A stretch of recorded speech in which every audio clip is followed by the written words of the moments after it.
सुप्रभात बच्चों, आज हम आपकी पाठ्य पुस्तक हिंदी के पाठ 9 का अध्ययन करेंगे, जिसका शीर्षक है ठग को सीख। तो चलिए पाठ को पढ़ते हैं और जानते हैं कि लेखक किस प्रकार से एक ठग को सीख देने का प्रयास कर रहे हैं, किस प्रकार से वो हमें बताना चाहते हैं कि अगर हम कहीं जाते हैं तो हमें सावधान रहना चाहिए। तो चलिए पाठ को पढ़ते हैं और जानते हैं पाठ के विषय में विस्तार पूर्वक। पाठ 9, ठग को सीख। इस पाठ का उद्देश्य बच्चों को घर से बाहर जाते समय या बाहर रहते समय सतर्क रहने के लिए समझाना है। यह कहानी एक परदेसी और एक ठग से संबंधित है। तो लेखक को पाठ लिखने का लेखक का केवल यही उद्देश्य है कि जब भी हम घर से बाहर जाएं या हमें कहीं बाहर रहना पड़ जाए तो हमें सावधान रहना चाहिए। तो चलिए पाठ को पढ़ते हैं। एक गांव में एक गरीब आदमी रहता था। उसका नाम था राम तीर्थ। उसके अलावा उसकी पत्नी और 2 छोटे छोटे बच्चे थे। गांव में उसकी एक छोटी सी दुकान थी जिस पर जरूरत की सभी चीजें मिल जाती थी। एक बार उसे किसी काम से बाहर जाना पड़ गया। राम तीर्थ के बाहर जाने पर दुकान का काम उसकी पत्नी देखती थी। तो ये गांव की कहानी है। वहां पर रहता था एक गरीब आदमी जिसका नाम था राम तीर्थ। उसकी उसके परिवार में उसकी पत्नी और 2 बच्चे और थे। गांव में वो छोटी सी दुकान करता था जिस पर सारी जरूरत की चीजें मिला करती थी। एक बार उसे कहीं बाहर जाना पड़ जाता है किसी काम से। तो जब वो कभी भी बाहर जाता था तो उसकी पत्नी, दुकान का कार्य उसकी पत्नी ही किया करती थी। एक दिन जब रामतीर्थ बाहर से अपने घर वापस आ रहा था तो रास्ते में उसे एक आदमी मिला। वह आदमी ठगी का धंधा करता था। वह राम तीर्थ के पीछे लग गया। तो एक बार वो कहीं काम से गया था राम तीर्थ और वापस आ रहा था तो रास्ते में उसे कैसे ही कोई आदमी मिल जाता है जो कि ठग था। ठग मतलब जो कि दूसरों के को ठग बोलते हैं बच्चे, जो दूसरों को धोखा देते हैं, उनका रुपया पैसा आदि जब्त कर लेते हैं, जो भी सामान वो छीन लेते हैं। मतलब छीनते नहीं, मतलब बुद्धू बनाकर उसको ले लेते हैं। तो वो राम तीर्थ के साथ साथ चलने लगा। वे दोनों बातें करते हुए काफी दूर तक आ गए। राम तीर्थ उससे तो अनभिज्ञ था ही, साथ ही उसकी चाल से भी अनभिज्ञ था। तो जो राम तीर्थ था उससे अनभिज्ञ था, मतलब राम तीर्थ उसके बारे में कुछ नहीं जानता था। साथ ही साथ वह यह भी नहीं समझ पाया कि वो क्या करना चाह रहा है उसके साथ। काफी दूर चलने के बाद ठग ने पूछा, भाई तुम कहाँ जा रहे हो? राम तीर्थ ने कहा, भाई मैं तो एक रिश्तेदारी में गया था।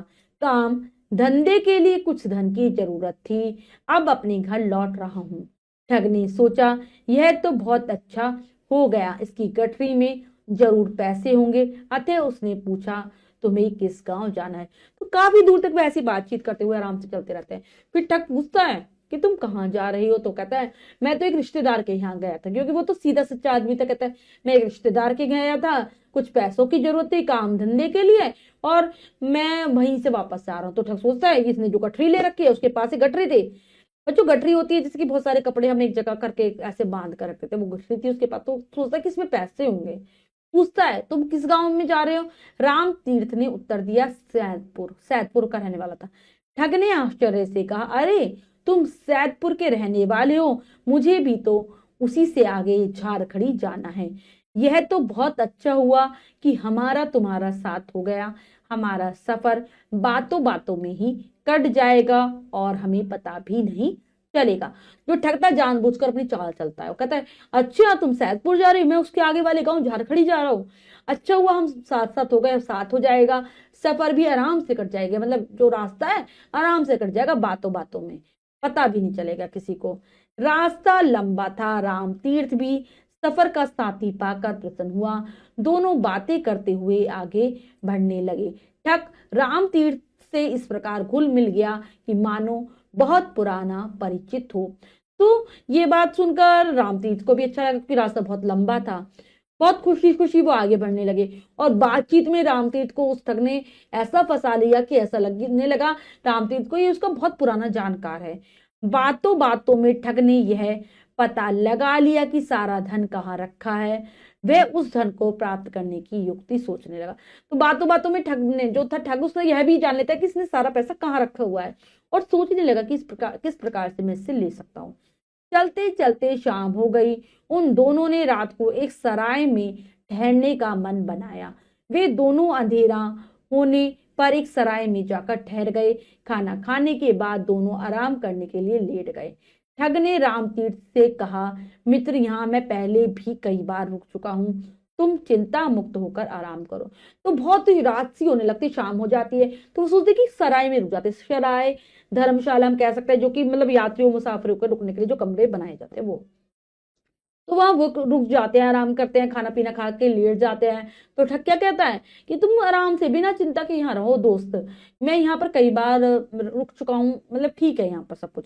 रामतीर्थ को दिन भर की थकान के कारण लेटते ही नींद आ गई, लेकिन ठग लेटकर नकली खराटे भरने लगा। ठग को जब यह विश्वास हो गया कि सहयात्री गहरी नींद में सो गया है, तो वह धीरे से उठकर उसके सिर के नीचे गठरी की तलाशी लेने लगा। उसने सारी गठरी छान ली, लेकिन रुपयों की थैली नहीं मिली। थककर वह भी बराबर में सो गया। तो रामतीर्थ को तो एकदम से लेटते ही नींद आ जाती, क्योंकि वो थकान से थक गया था। लेकिन जो ठगता उसे नींद नहीं आती, वो नकली नींद लेता है, खराटे भरने लगता है। जब उसे लगता है कि अब रामतीर्थ सो गया, वो उठ जाता है, उसके सिर के नीचे से गठरी निकालता है और उसकी तलाशी लेता है, लेकिन उसे पैसों की थैली नहीं मिलती। थक खा कर वह भी बराबर में सो जाता है। सुबह हुई, दोनों उठकर फिर चल पड़े। चलते चलते ठग ने कहा, मित्र, ऐसा लगता है कि तुम जिस काम से गए थे तुम्हारा वह काम हुआ नहीं, बस खाली हाथ ही लौटना पड़ रहा है। तो सुबह हुई, फिर दोनों उठकर चल देते हैं। ठग फिर से रास्तों में उसे बातों में लगाता, कहता है, शायद तुम जिस काम के लिए गए थे वो काम हुआ ही नहीं, तुम्हें खाली हाथ लौटना पड़ रहा है।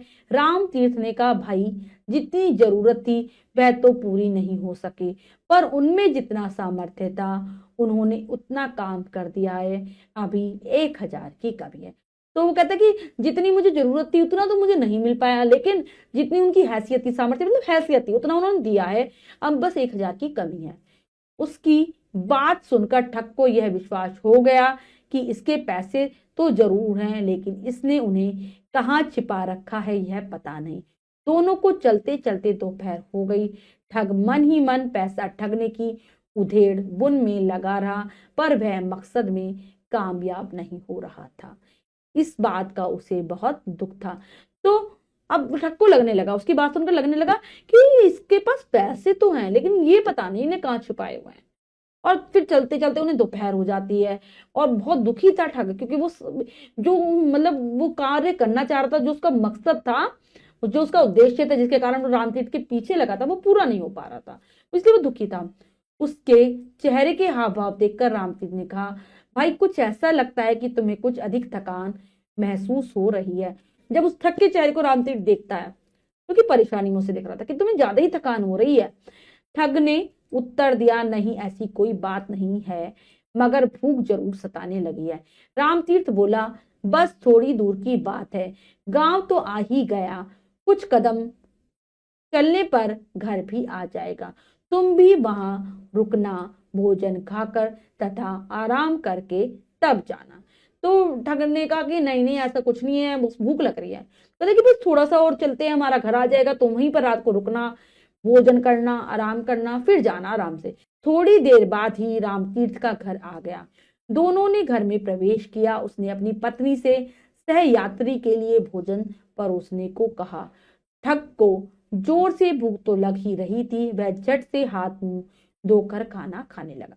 थोड़ी देर बाद क्या हो जाता है, रामतीर्थ का घर आ जाता है। वो घर में जाता है, अपनी पत्नी से कहता है कि मेरे साथ ये जो मेरा साथी जो यात्री आया, सहयात्री साथी यात्री जो आया, इसके लिए भी भोजन परोसो। तो ठग को भी बहुत जोर से भूख लगी थी, वो जल्दी से हाथ मुंह धोता है, खाना खाने बैठ जाता है। रामतीर्थ भी पास ही बैठ गया। उसने उसके सामने ही गठरी में से एक थैली निकालकर पत्नी को देते हुए कहा, इसे सुरक्षित स्थान पर रख देना, शाम को जरूरत पड़ेगी। तो वो चिंता नहीं करता, ठग की अपनी पत्नी के सामने ही गठरी खोलता है, एक थैली निकालता है और अपनी पत्नी को दे देता है कि इसको संभाल कर रखना, शाम को जरूरत पड़ेगी। ठग उस थैली को देखकर आश्चर्यचकित हो गया। वह जिस थैली को पाने के लिए यहाँ तक भी आया था, वह उसी गठरी में से निकली। तो ठग को भी आश्चर्य हुआ कि उसने तो पूरी गठरी छानी थी, उसे ये थैली नहीं मिली थी, इस थैली के लिए वो यहाँ तक आया और फिर भी उसे नहीं मिली। खाना खाने के बाद ठग ने उससे विदा लेनी चाहिए। रामतीर्थ ने उसे रोकते हुए कहा, मित्र, आराम करने के बाद जाना, अभी तो बहुत तेज धूप हो रही है, थोड़ी देर में कुछ धूप ढल जाएगी और मौसम भी ठंडा हो जाएगा। तो खाना खाने के बाद फिर चोर, वो जो ठगता वो सोचता है कि मैं अपने घर चलता हूँ, वो विदा लेता है, लेकिन रामतीर्थ उसे रोकता है कि अभी नहीं, अभी तुम आराम करो, थोड़ी देर में बहुत तेज धूप है, तुम कहाँ जाओगे, धूप खत्म हो जाएगी तब तुम चले जाना, मौसम भी ठंडा हो जाएगा। ठग को अब रुकने में कोई लाभ नजर नहीं आ रहा था, अतः उसने चलने की जिद की। रामतीर्थ उसे घर के बाहर छोड़ने आया तो वह अपने मन की बात को रोक नहीं सका और पूछा, मित्र, अब तुम अपने घर पहुंच गए हो, पर एक बात तो बताओ। ठग को अब लगा कि अब तो मैं बुक कर क्या ही फायदा है। वो कहता है कि चलो मैं चलता हूँ। रामतीर्थ उसे बाहर तक छोड़ने आता है, लेकिन जो ठग था अपने मन की बात को अंदर ही अंदर नहीं रोक सका। वो सोचता है कि कहाँ पैसों की इसने थैली रखी थी। उससे पूछता है कि अब तो तुम घर पहुंच गए हो, अब मुझे एक बात बताओ, मैं पूछना चाहता हूँ। रामतीर्थ ने कहा, हाँ कहो, क्या बात है, मैं तुमसे एक बात पूछना चाहता हूँ। तो रामतीर्थ कहते, हाँ कहो। ठग ने कहा, तुमने रात यह थैली कहाँ छिपा दी थी, कि रात के समय तुमने ये थैली कहाँ छिपाई थी। रामतीर्थ ने मुस्कुराते हुए कहा, तुम यह सब क्यों पूछ रहे हो। वो हंसने लगता है, कहते, क्यों पूछ रहे हो। ठग ने उत्तर दिया, क्योंकि मैं ठगों का गुरु हूँ, रास्ता चलते बड़े बड़े लोगों को मैं ठग लेता हूँ। मैं तुम्हारे साथ भी इस धन को ठगने की नियत से ही चला था। तुम्हारे सोने पर मैंने रात भर इस थैली को खूब खूब क्या करा, ढूंढा, पर कहीं नहीं मिली। अब तुम कृपा करके मुझे यह बताओ कि तुमने रात इसे कहाँ छिपा दिया था। तो कहता है कि मैं ठगों का सरदार हूँ, ठगों का गुरु हूँ, बड़े बड़े लोगों को मैं ठग दे लेता हूँ, धोखा दे देता हूँ, लेकिन और तुम्हारे साथ भी मैं तुम्हारे इस धन को छीनने के लिए, ठगने के लिए ही आया था। लेकिन रात भर मैंने इस थैली को ढूंढा, लेकिन मुझे यह नहीं मिली। बताओ तुमने कहाँ छुपाया था। रामतीर्थ ने हंसते हुए कहा, मैं तुम्हें यह रहस्य भी बता दूंगा, लेकिन उससे पहले तुम्हें यह प्रतिज्ञा करनी होगी कि तुम ठगी का धंधा छोड़ दोगे। तो रामतीर्थ को और हंसी आ जाती है। वो कहते हैं, मैं तुम्हें ये भेद बता दूंगा, ये राज बता दूंगा, लेकिन एक प्रतिज्ञा करो कि तुम आगे से ये ठगी वाला जो तुम धंधा करते हो वो छोड़ दोगे। ठग ने प्रतिज्ञा करते हुए कहा है, ठीक है, मैं आज से ही ठगी करना छोड़ दूंगा। कहता है, ठीक है, मैं आज से ठगी करना छोड़ दूंगा। तब रामतीर्थ ने कहा, मित्र, तुम्हारी बातों से मुझे शुरू में ही संदेह हो गया था, इसीलिए मैंने रात को सराय में सोने से पहले यह थैली निकालकर तुम्हारे सिर के नीचे रख दी थी। मैं जानता था कि तुम इस थैली को पाने के लिए मेरी गठरी की तलाशी जरूर लोगे, इसीलिए मैंने इसे तुम्हारे ही सिर के नीचे छिपा दिया था। वो कहते हैं कि तुम्हारी जब बातें, तुमने मुझसे शुरू में बातें करना शुरू किया था, तभी मुझे शक हो गया था तुम्हारे ऊपर, इसीलिए जब हम रात को सराय में रुके, मैंने ये जो थैली थी निकालकर तुम्हारी सिर के नीचे रख दी, मतलब सिर के नीचे जो हम लोग सोया हुआ था उस तकिए के नीचे रख दी होगी, और मुझे लगा था कि तुम गठरी की तलाशी लोगे, इसलिए मैंने ये तुम्हारे नीचे छिपा दी। यह सुनकर ठग चौंक पड़ा। उसने कहा, यह बात तो मैंने सपने में भी नहीं सोची थी, तुमने तो अपनी समझदारी से मुझे ही ठग लिया। बताओ, धन मेरे पास था और मैं उसे तुम्हारे पास ढूंढ रहा था। तो ठग को भी आश्चर्य हो जाता है। वो कहते, क्या रे, ये तुमने क्या ही कर दिया, ये तो मैं सपने में भी नहीं सोच सकता था, जो रुपये मेरे पास ही थे वो मैं तुम्हारे पास ढूंढ रहा था, तुमने तो मुझे ही ठग लिया, तुम तो बहुत समझदार हो। राम तीर्थ ने कहा, अब पछताने से क्या लाभ, अब तो तुम प्रतिज्ञा को ध्यान में रखकर ईमानदारी से मेहनत करने में लग जाओ, एक दिन तुम जरूर बहुत बड़े आदमी बन जाओगे। तो कहते कि अब तो कुछ फायदा नहीं, अब तुम पछता रहे हो, अब तुम तो प्रतिज्ञा का ध्यान रखो और ईमानदारी से कार्य करो, मेहनत करो, तुम भी एक दिन बहुत बड़े आदमी बन जाओगे।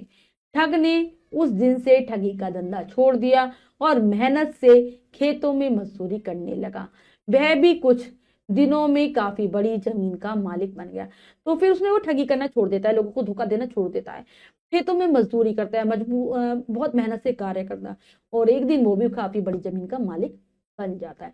तो बच्चों, ये पाठ हमें यही सिखाता है कि हमें गलत कार्य तो करने ही नहीं चाहिए, साथ ही साथ हमें अगर मुसीबत आती है अपनी बुद्धि का प्रयोग करना चाहिए, जैसा कि रामतीर्थ ने किया था। अब हम पाठ के शब्दार्थ कर लेते हैं।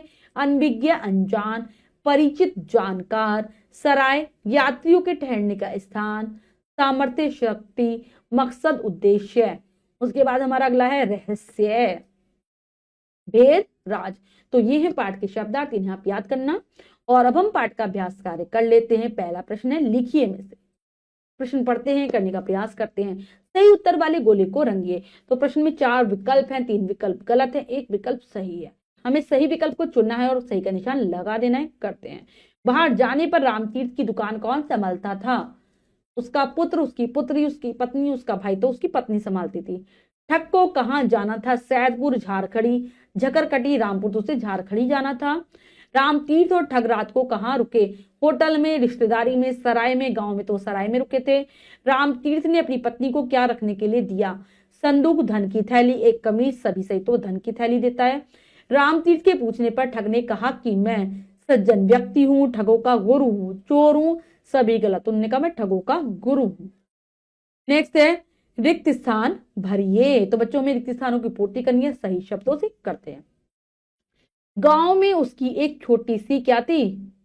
दुकान। दुकान थी किसकी? रामतीर्थ की। मैं तो एक रिश्तेदारी में गया था। वह उस धन को प्राप्त करने की क्या सोचने लगता है? युक्ति सोचने लगता है। वे दोनों एक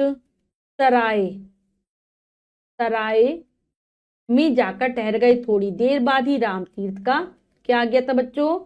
रामतीर्थ का गांव आ गया। तुमने तो अपनी समझदारी से मुझे ही ठग लिया। इसके बाद सत्य कथन पर सही तथा असत्य कथन पर गलत का निशान लगाइए। तो हमें सही गलत बताना है। करते हैं।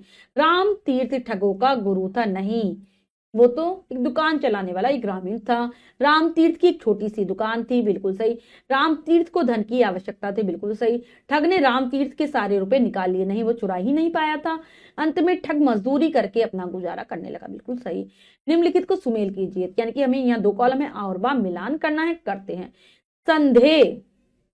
संदेह क्या हो जाएगा? शक, रहस्य, राज, परिचित, जानकार, विश्वास, भरोसा और अनभिज्ञ, अनजान। तो बच्चों ये कार्य हमने बहुत अच्छे से समझकर पूर्ण कर लिया है। इसके बाद जो भी कार्य है वो आपको स्वयं करना है सुंदर अक्षरों में अपनी अभ्यास पुस्तिका में। बच्चों आज हमने पाठ के माध्यम से जाना कि अगर हमारे ऊपर मुसीबत आए तो हमें समझदारी का प्रयोग करना चाहिए, जैसे रामतीर्थ ने किया था। आशा करती हूँ यह पाठ आपको बहुत अच्छे से समझ आ गया होगा। पाठ को फिर से पढ़ेंगे, शब्दार्थ याद कर लेंगे। मिलते हैं अगली कक्षा में नए पाठ के साथ। तब तक के लिए स्वस्थ रहिए, प्रसन्न रहिए। धन्यवाद।